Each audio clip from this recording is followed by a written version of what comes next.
Malta ser tirdoppja l-għajnuna tagħha lill-Aġenzija ta' Fondi u tax-Xogħol tal-Ġnus Magħquda għar-refuġjati fil-Lvant Nofsani.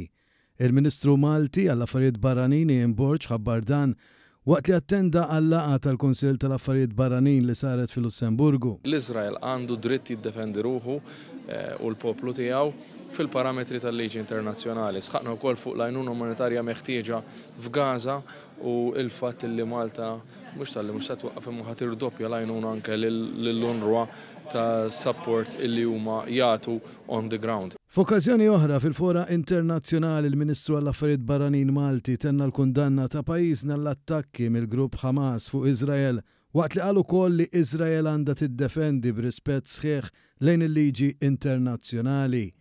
U appella wkoll għal ħelsien immedjat tal-ostaġġi kollha u li tingħata għajnuna umanitarja fl-istrixxa ta' Gaza. Dwar l-aggressjoni tar-Russja kontra l-Ukrajna, il-Ministru Borg tenna l-appoġġ ta' Malta l-ftehim ta' paċi ġust u informa wkoll li Malta se tospita it-tielet laqgħa tal-esperti tas-sigurtà nazzjonali fit-tmiem din il-ġimgħa.